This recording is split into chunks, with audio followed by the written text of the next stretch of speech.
Hey, what's good, y'all? It's been a minute. I'm Justin from Blanchard, the host of Breaking Bread, and I got my guy Memme Onwudiwe. Did I pronounce that correctly? Yeah, man. Let's. Hey, you see me. But Meme, appreciate you being on the podcast today. We've been in the conversation for like the last, I feel like a year, and Mhm. every time we have one of these calls, I feel like I should have just hit record then. But nevertheless, it's good to have the official conversation recorded here. How are you doing today? Where are you calling in from? I'm doing well. I'm doing well, and I'm calling from Charlotte, North Carolina. So, Hey, yeah, that's what's up, man. yeah. That's what's up. I'm out in Michigan, man. I just graduated, as we talked about before, back in April. Congrats. Thank you. So just a quick bio on you. Meme was born and raised in Ohio, Nigeria. Sorry, you're born and raised in Ohio, but from Nigerian and Ghanaian parents. You went to Ohio Wesley undergrad, Harvard Law School in 2019, where you co-founded Evisort. While in law school, you're co-editor in chief of the Harvard Africa Policy Council, co-owner of the African Museum of Metaverse, and I'm now a lecturer of the Harvard Law School. Your resume speaks for itself. Let me just say that. But just curious, I would love to hear like what was Meme like as a child?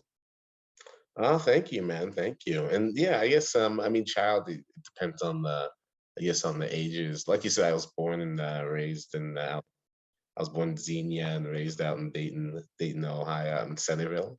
Um, Mhm. so I'd say that, when I was younger, especially around like middle school, kind of high school, I had a lot of kind of energy around kind of video gaming and things from that perspective. And so actually, like, interestingly, I played like this Command and Conquer kind of real-time strategy game a lot, and had like a group of friends in middle school that we had never really met in person, but we would only just kind of play that game. And Yeah. like, one of them actually ended up meeting in person later, like many years later in college, and we kept up. And he's actually now working at Evisort, which What? is wild. And so just like, one of those things where, so in addition to kind of the friends around me, I've also always kind of done that kind of stuff. And I've also done a lot of like organizing. I used to in high school do a lot of we would do FIFA tournaments and we would do Smash Bros tournaments, and both were very kind of official and thought out. So the Smash Bros would be weekly. We had a website. We had player rankings. We had blogs. Each one we had.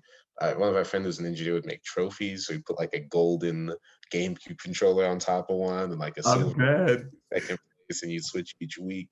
And then for like FIFA, we'd only do it maybe every couple months or so, maybe like even just once a semester. But it'd be like for money, and it'd be like seven TVs going at the same time. Yo.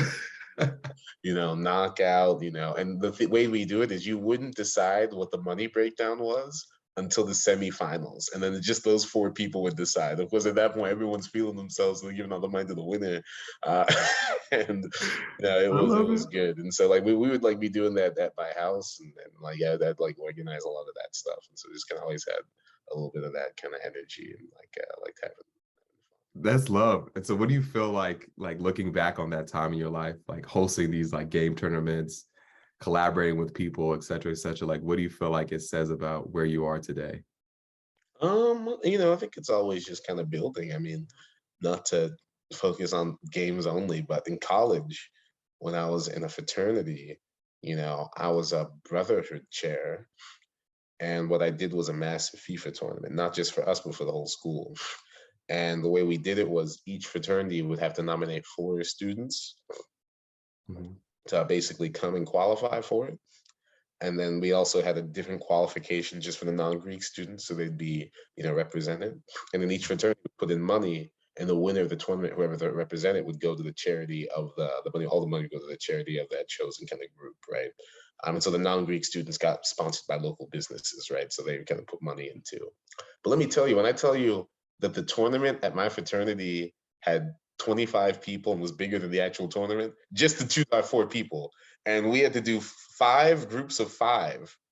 Top two make it out, and then there's another second round group stage of two groups of five. Top two making it out. Like just the organizing, all of that. And these are like college students, frat people. It's like you have to come. It's time for your games. You got like that homework exams where they got their games.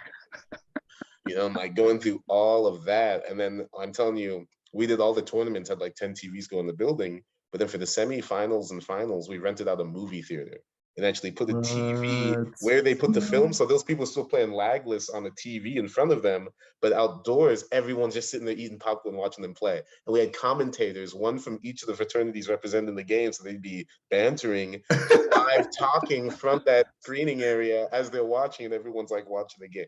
And so I'm telling you, like, it builds, right? And like now when I look at Evisort and kind of doing the activities in the metaverse and this kind of organizing and working, I think it's kind of like, yes, those are more frivolous, right? But there's definitely kind of, I think, skills that kind of build as you kind of work with people and stuff like that. That's incredible. Like, were any of your parents, or I don't know if you have any siblings or anybody of that nature around you, like a builder or a community builder and like an entrepreneur that you kind of took from, or was this Yeah, something? I've got siblings. I got an older sister and a younger sister, and I mean, my mom is a doctor and the chief medical officer. My dad's, he was a professor and also, kind of, I guess, maybe not an organizer, but he did start several businesses in Nigeria, and so kind of creating things like that. And I'd say even my older sister, she creates things all the time. She like kind of has always been entrepreneurial, setting up different businesses. So, but yeah, I think it's just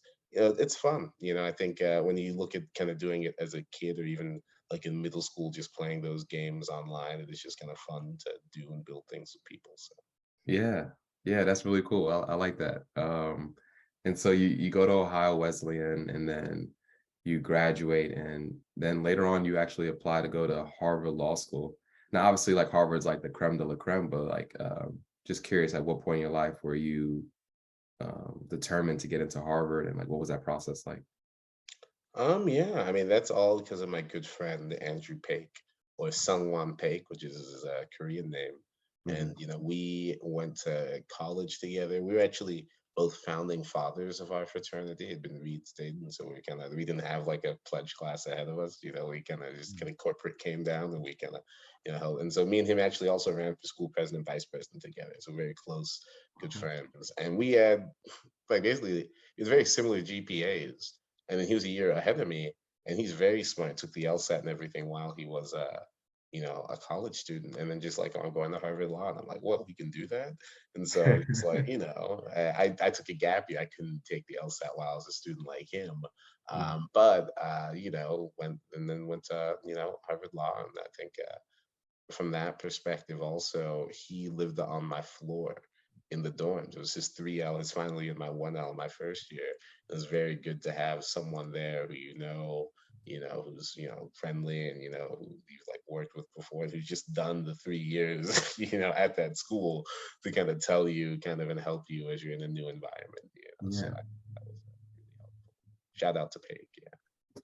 that's amazing. That's amazing. And like, one of the parts here where I'm really interested to hear about is like, so you go to Harvard Law School, and just like me going to business school or anywhere else, I feel like, you didn't just keep your head down and just get that law degree and then go work for a big law firm. It seemed like, again, you had this entrepreneurial spirit throughout. I'd love to hear more about like your time there, especially as the co-editor in chief of the Harvard Africa Policy Journal. I know you have this funny story too about how you convinced the former president of Ghana to come and speak. So we'd love to hear all of that. No, that was I mean, the story that was the funny part wasn't that. It was an unhappy ending, but I digress. The I guess talking about my time at kind of HLS and and basically kind of what I was kind of doing. I'd say it was very deliberate in that I didn't go there trying to kind of start a company or anything, right? But I mean, if you look at law schools in the U.S., there's like kind of like the T3, and like kind of the Harvard, Stanford, Yale. At least at the time, the rankings have changed. But at the time, Harvard, Stanford, Yale were 1, 2, and 3, but none of them gave merit-based scholarships. They only gave need-based scholarships at the time. Yale's recently changed that. But so you'd either go like $200,000+ in debt, or every other school I either got free, or I had many top schools offering to pay me like $15,000. I'd be making money going there, right? Like top, Mhm. top schools, right? And so the question is, why would I go to Harvard Law and go hundreds of thousands of dollars in debt, if I could go to another school and actually make money going there and potentially, have similar outcomes and go to big law, right? And so one, I will say, like my parents, especially my dad, Nigerian, Harvard, like once I got to Harvard, it's kind of, as far as they're concerned, a lot of that I was basically done, right? So they wanted, so, but like I told myself, if I am gonna go take that debt and do all that, I should probably do something that I could have only done had I gone to kind of Harvard, right? So I don't know how you feel about cursing. I guess the way I'd say it is, if Go I'm going to ahead. go to Harvard, I'd better do some Harvard shit, right? Which is why, like, interviewing presidents and helping start companies and doing all this, versus always kind of dedicating fully to the school. So the thinking was kind of like, I wouldn't want to go and then go to a law firm and then have the debt, but then be sitting next to what could have been me without the debt at the same law firm, right? So I told myself I'm going to go there. I'm going to try to do. So, when we talk about the entrepreneurial stuff, I was really saying yes to a lot of different things that I found interested in there because I had that kind of ethos, going into school. And so when I met, Jake and Jerry and Amin, the kind of founders, right? And I was number 5 on the team, right? And kind of like, it was just like, I met them before I ever took an exam at law school. I was in my first semester of 1L, Jake and Jerry, CEO, COO, with 2 L's at the time, second year. And, Amin, our CTO, was a PhD at MIT at the time, right? And like, they'd just gotten space at the Harvard Innovation Lab, I think, I think maybe a week or two before I like met them serendipitously. And I met them because I was looking to do consulting, because I was looking to do something businessy, and Jake and Jerry, had both done consulting together. There's a small group of people at HLS who do consulting. That's not very often that BCG and them, McKinsey and them take law students on. And so, my actually Balsa mentor, Black Balsa Association mentor, Julian, she was just giving me prep, and then they knew her, they walked in and they just like, oh, someone wants to do consulting, gave me prep. And then we talked and said, hey, let's get coffee, and the rest is history, right? When we were talking about, lawyers need to start using AI and working with these data scientists at MIT Innovation Lab and Harvard Innovation Lab and all that. It just was a no-brainer from my perspective. I know a lot of people, they hear that and be like, oh, that's great, but I actually need to take a clinic, it was something like that, right? But for me, it's like, oh, this is why I'm here. This is the Harvard shit, like this Yeah. is the kind of thing that I think I think is going to be a really, no matter, even it was about the education as a student. It's like, well, what? Of course, I'm going to learn more going to the innovation lab with data scientists and really pushing the envelope of AI and law versus like going to a class and hearing about kind of things and from hundreds of years ago. It was my just kind of view on the whole endeavor. So I'd spent a Mhm. lot of time at the business school's campus because that's what the Harvard Innovation Lab was. Those are open to everyone, including our partners and teammates from other schools. But yeah, that was kind of the ethos coming in. Happy to talk about. I was the president of the African Law Association, which I really like doing. The Africa Policy Journal, I was editor in chief, and I like that because I was at Kennedy School, and so I was able to. And like you said, whenever there were kind of heads of state from Nigeria, Ghana, Senegal, and of course even past heads of state, just like officials and folks like that coming to campus, which there were a lot in the before times, of course, now the pandemic and all that. Mhm. We would do interviews with them. If you go to the APJ publications or just Africa Policy Journal, you'll see like all those videos and interviews that we did, and it was really interesting to me because one of those things which is like, there wasn't really a deep program to make sure that we met all these presidents and stuff, but it's just like, if we're here and they're all coming, and you're saying the only reason I'm not talking to them is because I'm like have to get to them, like I'll get to them if that's the deal, and that was the deal. I'm not How gonna do did you that. get to him? How did you get to him though? I mean, no, you just have to reach out to people. You just have to reach out to people. I mean, that story I told you back in the day was about how at the end of one, we had really hit it off, and he wanted my business card, and I didn't have it. And I thought I went and I thought it was in a jacket or something, so I left. And I looked and it wasn't that jacket, and he said an 8 out, and it's like, and I had to like write it, and the way like wrote on a piece of paper, and you could tell the way when I looked at it, handed it to him, he's like, this is not getting anywhere. And like, I know. So that was the story. That was the crazy story about getting to that. But I mean, it's just like, it's just reaching out. And the thing is, at the end of the day, if you are a president from Africa who's visiting Harvard University, what you would love to do is meet with, the future kind of African students there who are kind of, really building things, right? Every middleman in between you and that student doesn't want that, because their kind of power comes from controlling the agenda and stuff of that, right? But that person wants it, and like, you just have to approach it from that kind of decision, where anyone involved in the process of scheduling even a minute of where a president is going to be is going to have interests in kind of not having them be with anyone but themselves, right? So Yeah. you just gotta, but I mean, that's just, if you want to, I mean, I don't know, I was gonna say if you want to meet presidents, but I'm just saying, like, if there's things that you want to do, you just got to identify them. And if there's an opportunity to go do that, just because it's not an established program for it, which is why I really like being at Harvard, because I did feel like, I mean, we founded and started the Harvard Legal Technology Symposium just because there wasn't that. And when we started it, I remember we brought like top people from across and everyone was like, yes, I'd love to come. And they got there. I remember I said that in the opening speech, and everyone's like, wait, this is the first one? I could have sworn this has been going on for like 10 15 years, right? But like, it's, and so I did like that you could really kind of create. I even say to this day, my biggest regret at the law school was not starting a journal on space law. I still hope someone picks that up where I should have picked it up. I didn't put it down, and so all of that. But yeah, I guess I really went there with the idea of, I want to take the opportunity of being here, coming from Ohio Wesleyan, which does not have. I remember at Ohio Wesleyan, we'd be so happy if like a state senator would come, and like, oh, God forbid a senator comes, my God. And I remember like there's one day like we like multiple Supreme Court justices, and it's like, I'm tired. You know what I mean? It's just like it's just like the levels, right? So like it was definitely an incredible opportunity. And, I You like you definitely, said, I lecture there now, so big fan.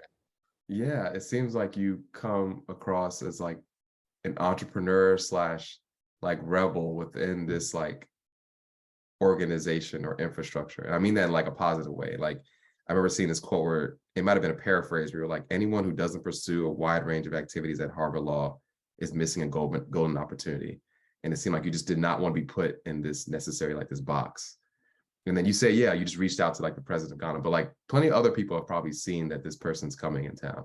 But for some reason, you have the chutzpah, I guess is the word of saying, like to reach out and feel like, oh yeah, hell yeah. If that's the only thing that's keeping us from getting this interview, like I'll reach out to this person.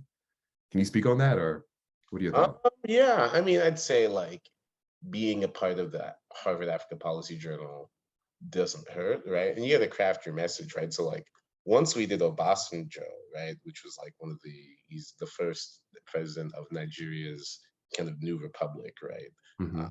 From like 2000, for several years he was in power. Any invite to anyone we send starts with that, right? Like has Yeah. so once we do two presidents, then it has both of them, right? And anyone who's not the president, it's like, well, obviously, I'm going to, right? And to the point that like when the time I was leaving, we'd have people who like they'd be visiting Harvard and being like, hey, while I'm there, I want to make sure I do an interview with the Africa Policy Journal, because we had like a video studio. It looked very nice, right? And so like, we did have to kind of get that first one. You got to build, and it's not like a fight every time, right? Like as you're iterating as you're moving on, so it gets easier, right? So, Right. but yeah, there's definitely that plan. I guess maybe it's just the vision to be like, why isn't it the case that people aren't coming here and coming and asking us for this video? Like, if they're not doing that, we might as well start doing it, and then they will start it, because like, it's the Africa Policy Journal at Harvard. What do you Yeah. know?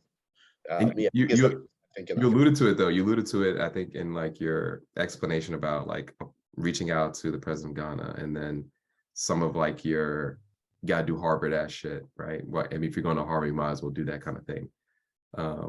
And just from some of the gems you've like shared with me offline, I just want to curious about like, how do you feel like your approach to these different places says about like how you see the world? You alluded to a little bit about like, if you want to become the president of the United States, if you want to do this, like it's reachable. Yeah, yeah. I mean, I guess like I guess the way I see it is like, we have a lot more information than we give ourselves credit for. Like we're all acting like I mean, we have more information than Einstein and Newton, like easy, easy. Like we have Wikipedia. You know what I mean? And like I don't even say that in jest, it's just like we all kind of know in a way that other generations haven't had knowledge, and we still Mhm. don't like trust ourselves at all because we like hold ourselves to that level of trust in the past, where it's like in reality, you can really go on YouTube and learn just about anything. And you can really like go and and so I guess and there's just like so many kind of new opportunities to do things that like I wouldn't worry about not knowing things about the past, right? Right. You know what I mean? Because like there's like so much is happening now that like I mean, this is a really silly example, but I guess it's just like how I think about kind of like just anything. There's this. You said I could go on tangents before this, okay? Go, So please. people used to this, like, oh, this guy's the worst. He keeps going on tangents. He was telling me, "Hey, go on tangents," okay? So like, Keep it yeah, rolling, man. yeah. So there's this Facebook page called Every Frame of SpongeBob in Order. And Mhm. literally what it does is like every couple of hours they'll just post a frame of SpongeBob. We're talking a frame, it's like a millisecond, right? So there might be like 14, 15,000 frames in one episode, right? Mhm. And when it's doing this, hundreds of people are liking it because it just taps into that nostalgia, right? Like, and it's just like people are commenting, like, and you can see like memes on the even like SpongeBob on Reddit come based off what episodes are going there. And it's like it's just an automated bot doing this, and every time it asks for donations, right? Right. And so I donated once, a good amount. And they reached out like, hey, thank you. I started talking to them, and they're just like, hey, this is just something I just thought would be fun to make.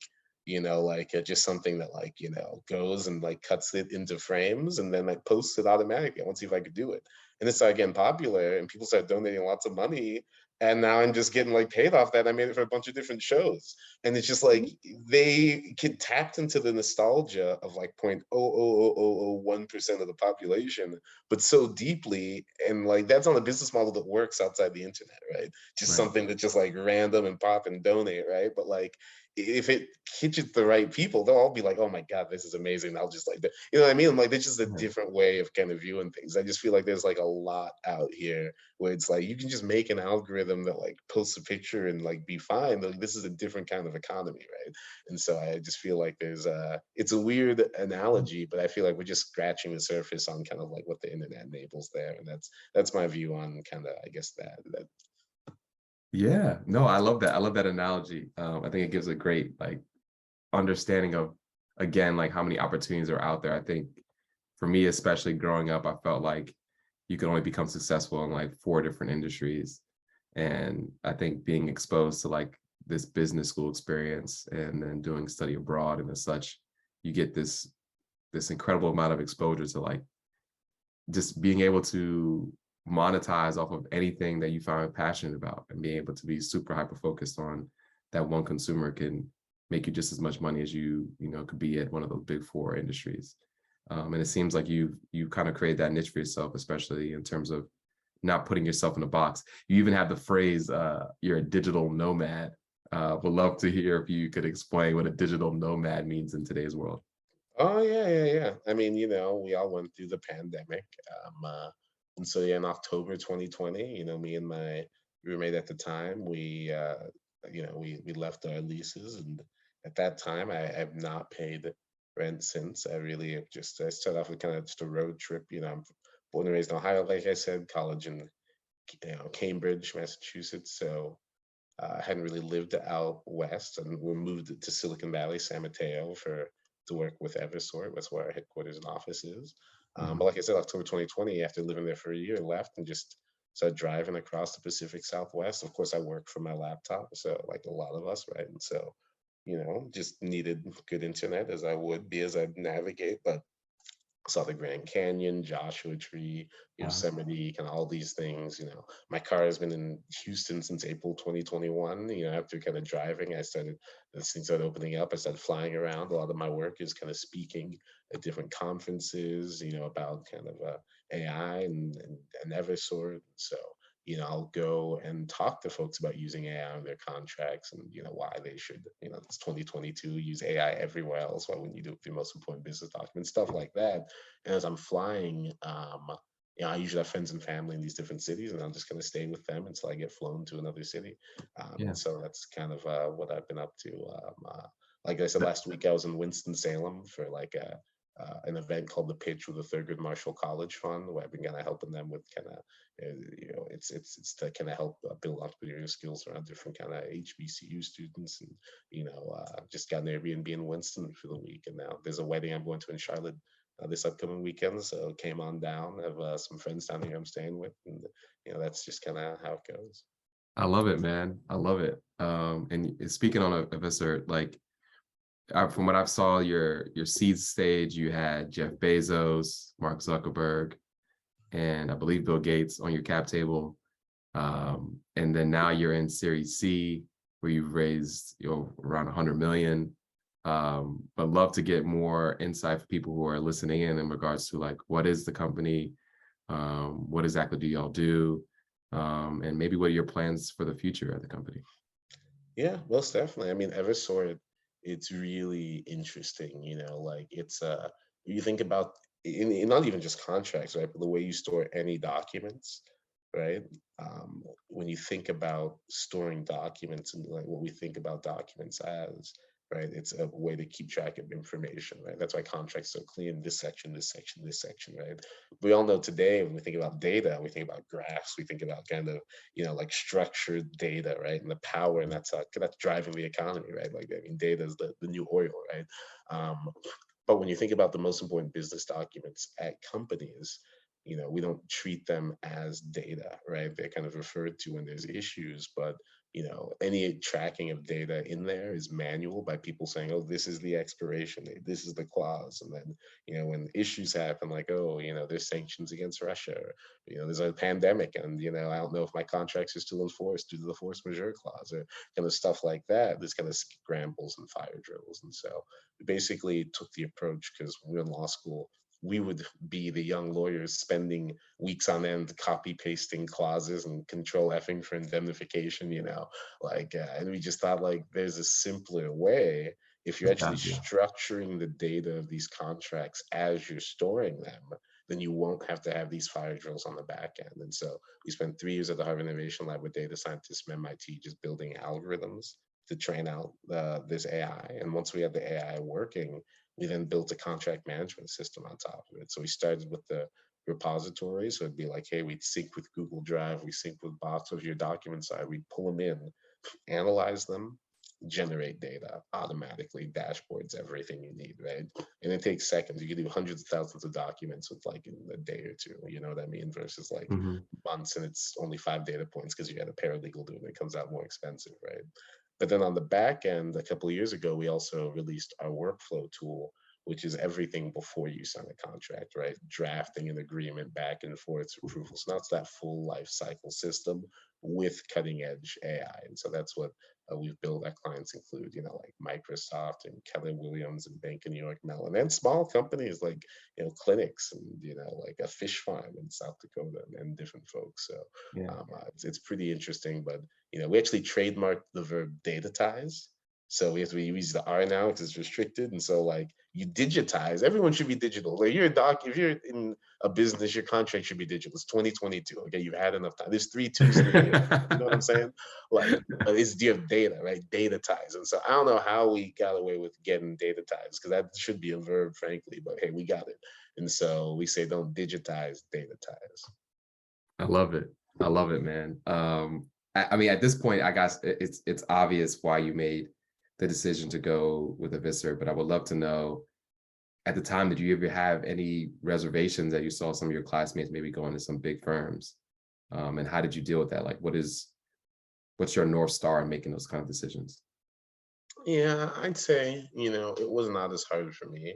I'd say for Jake and Jerry, who graduated a year ahead of me, at that time, it probably was a little bit, as, they had just graduated. We hadn't had kind of, I don't think, a seed round yet. It went and opened up an office in Silicon Valley. People like, oh, you're not taking the bar? Wow, But by the time I graduated, we'd already raised over $1 billion, kind of the full team in Silicon Valley. And even my conservative, parents from the continent were like, it makes sense for you to be an EVP at this company versus being a first year associate at a law firm. Hmm. So, and there wasn't even really much kind of even dealt in negatively from a earnings potential perspective. And so it really, I wouldn't want to say no brainer, but it wasn't something that was kind of keeping me up at night by the time I graduated. And that was, once again, I do think a lot of what we did was lucky in that I think some of the hardest part of starting a startup is the fact that when you leave and you're doing something new, everyone's eyes are on you, right? And every conversation in America starts with like, oh, what do you do? Like you gotta explain, oh, we're pre-revenue, we have these plans and these goals.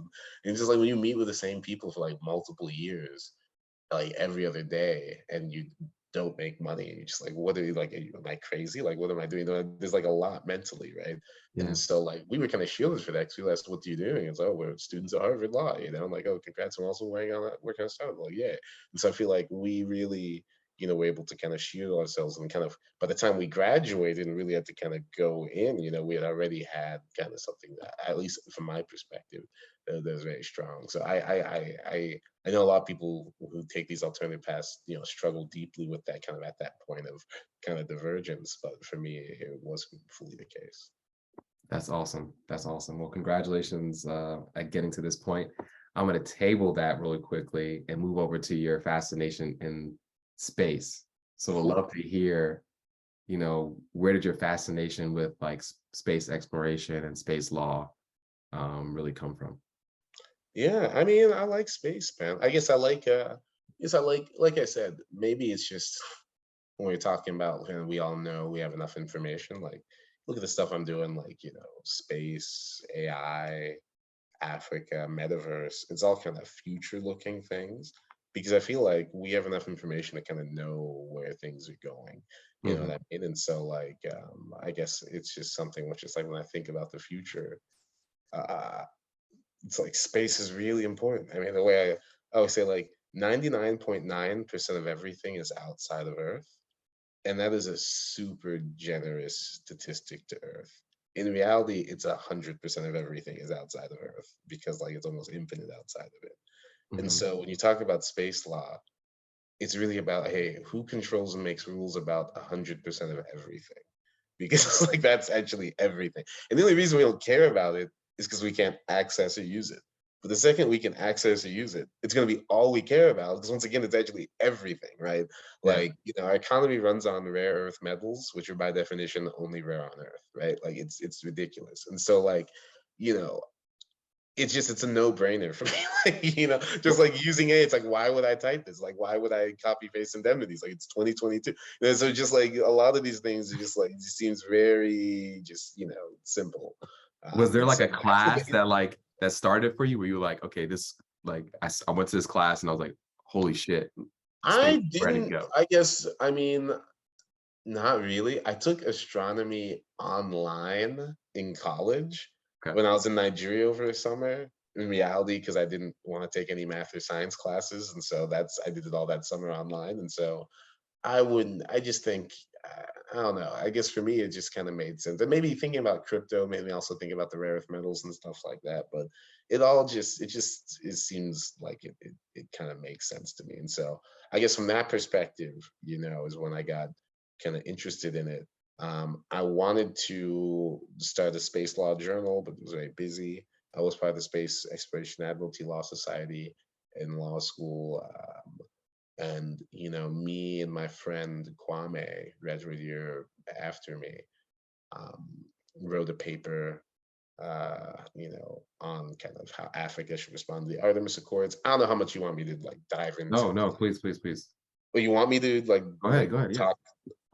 talk deep space law? Okay, okay, not too deep, but I would love to hear. Like, okay. Like, so we can go into the topic. I mean, it's like, so the Apollo program, right? That's what got us on the moon. Yeah. mhm. Okay. Have you heard of the Artemis program? No.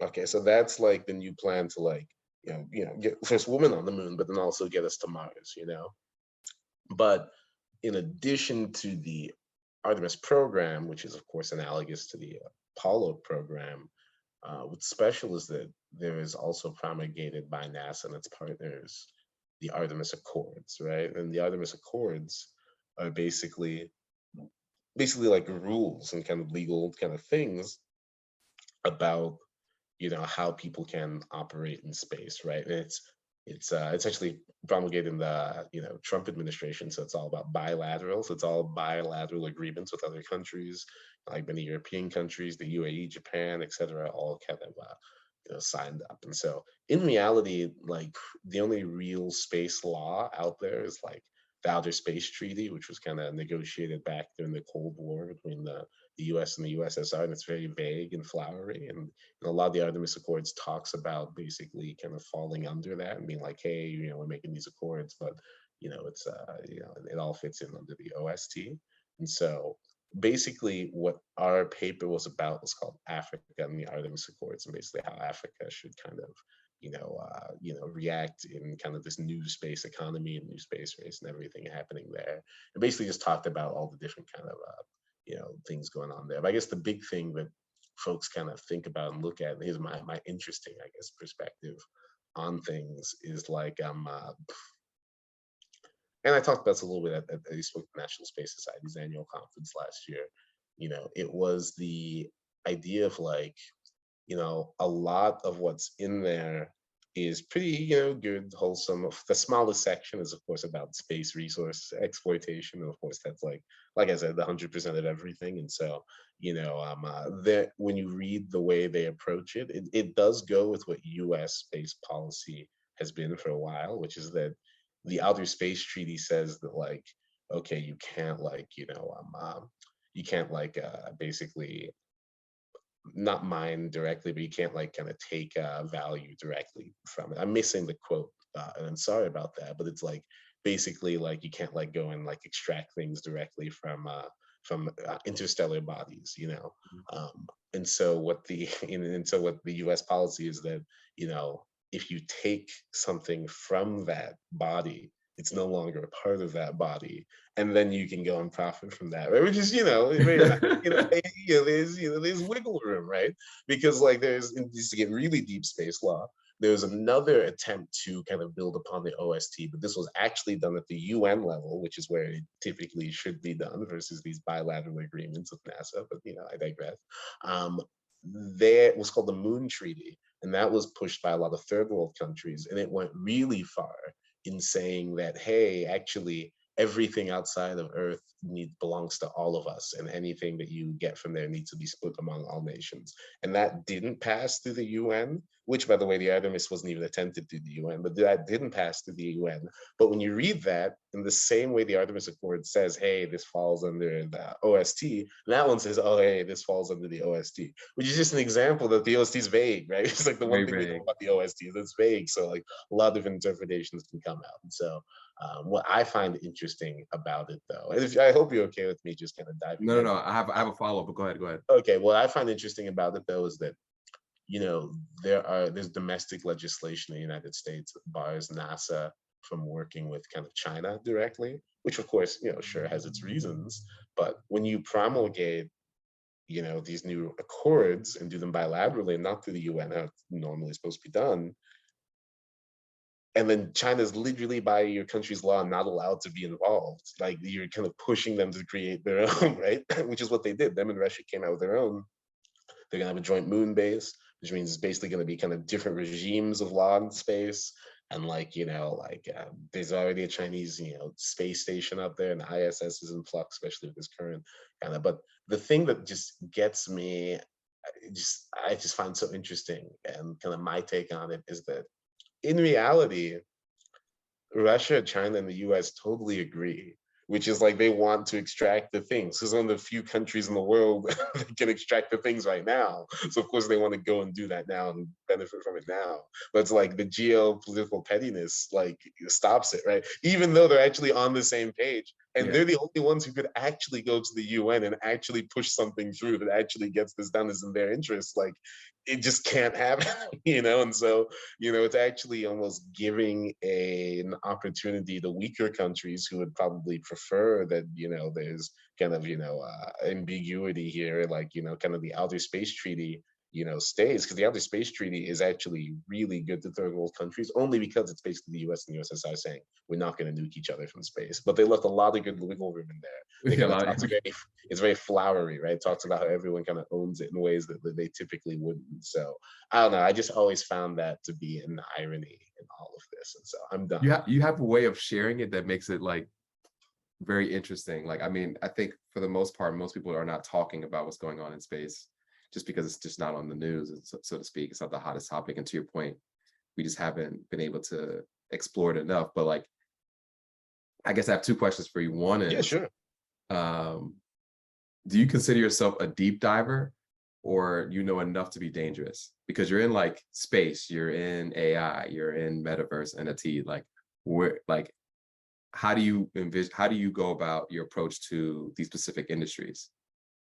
I think you just have to do stuff. You know what I mean? Like you can talk and you can agree about things, but it's like I would rather just like for crypto, I always tell people don't go to YouTube, get a MetaMask Mhm. and go to like a metaverse and buy an NFT and get rubbed. You know what I mean? And like that's how you like, so I just feel like you gotta do so that's why I was so excited, with the opportunity of working with Evisort, right? It's like AI, of course I want to just like get in and kind of just do the thing, right? And kind of, Mhm. from that perspective. And so from that perspective, like I talk on like metaverse things all the time, right? Because the African Museum of the Metaverse, and I just talk from that experience, right? And even, with this, space journal, like we did research and, published something, about it, right? And it's Mhm. because we were able to me and Kwame were both part of the Harvard African Law Association, so we both thought about African law a lot, right? And kind of, you know,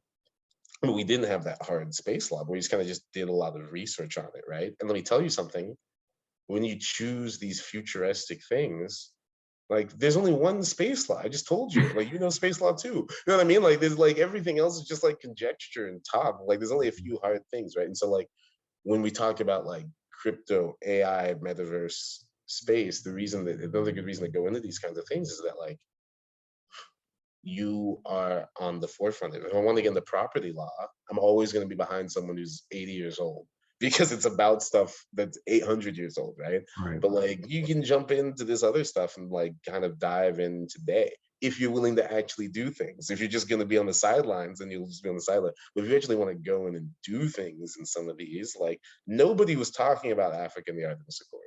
Like when that paper got published, it went viral. The president of the National Space Society posted on LinkedIn while we were third degree connections because she was speaking on a panel and she'd never met me, we never met, but she said, hey, before you go to this panel's called like Third World Perspectives on the Moon. And said, hey, before you go to this panel, you have to read this paper by Memme. Because we're the only ones really saying about it, because no one's, talking about the things, right? And so it's like you gotta, it's like kind of that internet thing again, right? Like you kind of just gotta do stuff and trust the process. A little bit of if you build it, they will come, right? But like Yeah. I think people say, imperfect action is better than perfect strategy, right? So like, yeah. I like that. I like that. That's definitely gonna be my quote to take out of here. Mhm. Um, I'll also ask, what do you feel like Africa has to do to become a leader in like this space exploration and some of the work that you're doing? I mean, that's a good question. I don't know. I mean, it's a big continent. It's not like they have to work in tandem. I will say there is, and this is the conclusion. I always write my papers, so if you read that, if you read the abstract and the conclusion, you should be good. Low key, wink, wink. So like, if you read the conclusion, it's just like basically like, there's already a push to have an African space agency. It's going to be headquartered in Cairo, et cetera, and just fast tracking that and giving that power because, you know, when you think about, Africa, of course, was carved up by European countries, and many of the states there are kind of not set up to kind of work the best. They're kind of imposed borders, right? That Mhm. even though there's all these civil wars, the borders never really changed, except for that one time in Sudan. But that's a different podcast conversation. And so, Part like, two, part two. yeah, okay, yeah, happy to. So basically, like, you know, it's just like all these kind of trade deals that happen, right? Like the reason that China was able to, kind of get all the technology it has, because when people want to access that 1 billion person market, they said, hey, you either get all of it or none of it, and you're gonna have to transfer technology, you have to do this stuff. And Western countries are bending over backwards just to access the market, to access the market. When you think about Africa, you just kind of going one by one against different weaker nations, right? Then doing one-on-one deals there versus like a negotiating bargaining power of a bloc. And so just by having an African space, a group that is continental and at least takes the bargaining power of the continent, puts into one when they kind of, look to carve out a role in a burgeoning space economy, I think is the best advice I can provide. I'm probably not the best person to ask the question how Africa can, be a leader I in the think you future, are. but there we I think you are. But I appreciate you sharing that. I think I would like to end this conversation with one last question, which is what keeps Meme up at night? I just don't sleep that much, so so it's just like life keeps me up. I guess like I'm just not a big sleeper, so I'm up at night. Yeah. But I don't know. I haven't slept much since like law school, and I feel like there's times there's times to sleep, but there's times for action. I think right now it's definitely I see it as a time for action, and like I got a lot of time in my life later to sleep. But right now, like, I think my thing on youth is like we act like, oh, money's so important. But okay, I got a question for you, Mr. Onwudiwe. Would you rather wake up tomorrow and you're 20 years old and broke, or you're 60 years old and a billionaire? Probably 20 years old and broke. So why does a 20-year-old want to be a billionaire when you just said that you'd rather be 20 than have $1 billion, right? Because that's what it's about, man. And we know it intrinsically, which is why you chose that, right? Hmm. Yet when you're 20, all you're thinking about is getting the money, but you already have something more valuable. You just said it's more valuable. We all know it's more valuable, right? And so I feel like that's what keeps me up at night. Yeah. I've got something that's very valuable right now, and I'm not gonna have it forever. I might have that money later, sure, but like this is valuable. So you push. Yeah. No, I like that. And it's definitely something I'll take. I think the reason why I answer that as well is I feel like if I know what I know now at 20, I could run it back. Like I could make it back for sure. You know what I mean? And I think the journey is always better than the destination. Mm-hmm. And so just being along this journey has been really fun, and meeting people like yourself. And I'm excited to see what's up next. Versus 60, you're a millionaire, but you're kind of getting towards the end, you know what I mean? So I hear you. I hear what you're saying. Meme, this has been a long time coming, man. And now I know it's got to be a part two, because I got to do it more. We got to chop it up more.